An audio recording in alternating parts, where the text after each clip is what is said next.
Let's talk about investigating the results of these analytical procedures. Well, if analytical procedures performed in accordance with this section, no, this is per the AICPA, identify fluctuations or relationships that are inconsistent. So basically, if we have issues, what should you do? Well, you should investigate. And how should you investigate? You should inquire of management and obtain appropriate evidence relevant to management's responses and perform other audit procedures.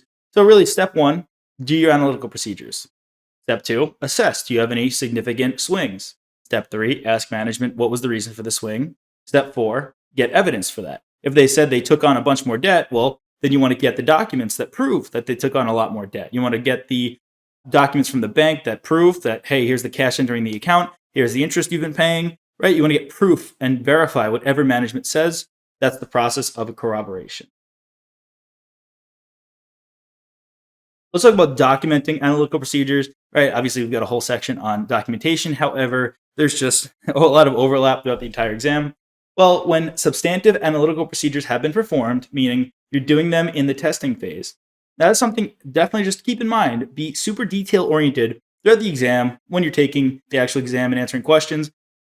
If it talks about substantive analytical procedures, that means we're in the testing phase. And then everything else applies there. We can eliminate possible wrong answers by realizing what phase of the audit we're in. If it says substantive analytical procedures, we know we're not in the planning phase, for example. So when we do substantive analytical procedures, the auditor should include in the audit documentation the following: well, the expectation of results and the factors considered in developing those expectations, the results of comparing those amounts or the ratios developed there, and then any additional auditing procedures. Nothing too crazy here. I wouldn't particularly go ahead and hardcore memorize this, but just some familiarity for you. What are some considerations when performing these analytical procedures? Well, these procedures include the consideration of comparisons of the entity's financial information with, for example, comparable information from prior periods, as we mentioned. You could look at budgets or forecasts, expectations of the auditor, similar industry information, right? Just want to make sure we're checking on this. This is pulled directly from the AICPA's authoritative literature, and we want you to know it.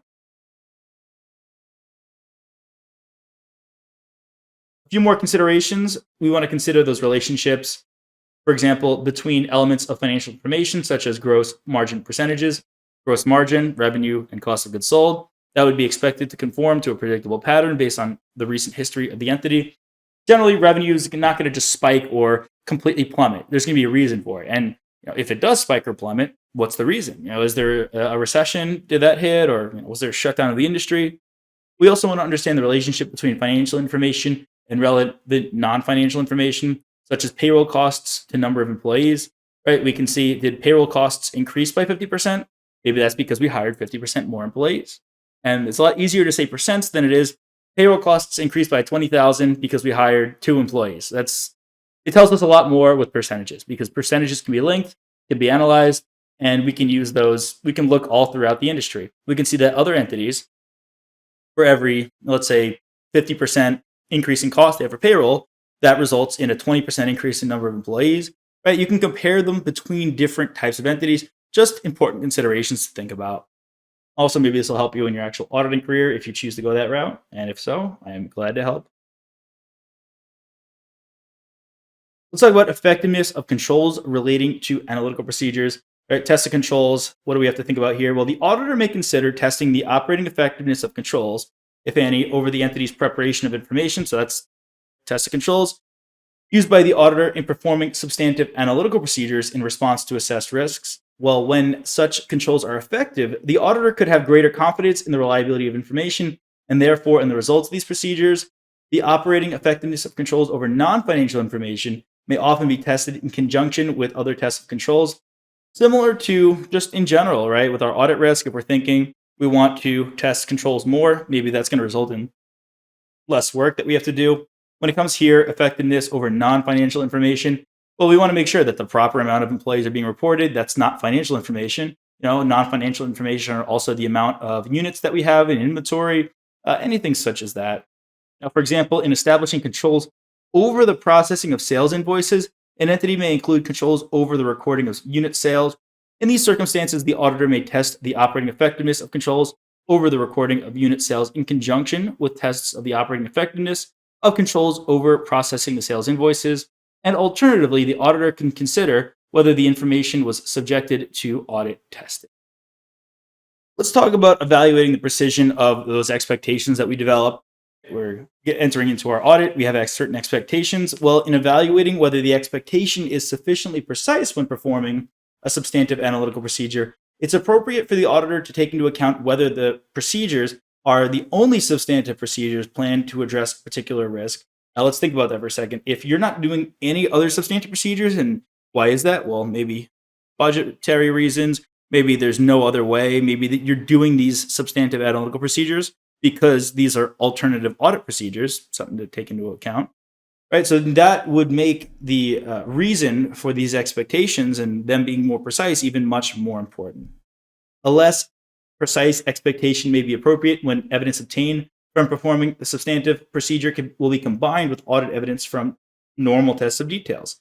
If you're doing, let's say, confirmations, for example, those are a solid way to confirm, confirm accounts receivable and test accounts receivable. So if you're doing substantive analytical procedures in conjunction with those, you can put less emphasis on the reliability and precision of these analytical procedures. A more precise expectation, however, is going to be necessary when the substantive analytical procedure is the only procedure planned to address a particular risk of misstatement for a relevant assertion. Especially saying if these substantive analytical procedures are the only things you're doing when it comes to the actual audit testing, you're going to obviously have to give a lot more emphasis to the precision and accuracy of that data. Any differences from expectations and those recorded amounts? So we expected, let's say, $10 million. We saw $9 million of revenues, anything like that. The auditor's determination of the amount of difference from the expectation that can be accepted without further investigation is influenced by materiality, the desired level of assurance, while taking into account the possibility of a misstatement can be a material misstatement.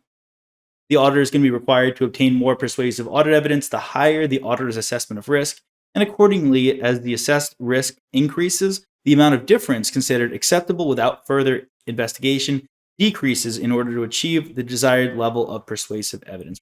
Generally speaking, the higher the level of risk, the more persuasive the audit evidence needs to be, the more evidence you need to obtain, and the more testing you need to do.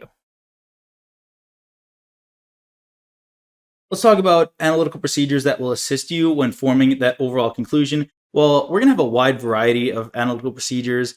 These procedures could include reading the financial statements, considering the adequacy of the evidence that you gathered, any unusual or unexpected balances or relationships that were not previously identified. Really just trying to, like I said, it's a catch-all. You're trying to just look over the financial statements overall. And results of these analytical procedures may indicate that additional evidence is needed, in which case, if you get to the end of the audit, you may have to go back to testing, and that's okay, right? It just happens sometimes. The results of analytical procedures designed and performed may identify a previously unrecognized risk of material misstatement. And in such circumstances, the auditor is going to be required to revise the auditor's assessment of the risks of material misstatement and modify the further planned audit procedures accordingly. Now, lastly, here, the analytical procedures performed may be similar to those that would be used as risk assessment procedures. The ones that you do in the planning stage, which are risk assessment procedures, very much could be the same ones you do in the conclusion phase.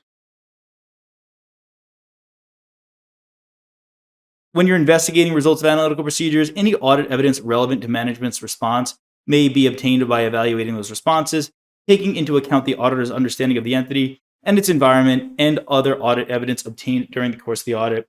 Now, the need to perform other audit procedures may arise when, for example, management's unable to provide an explanation or the explanation is not adequate. Evidence is there to corroborate these explanations and to give credence to anything that is said.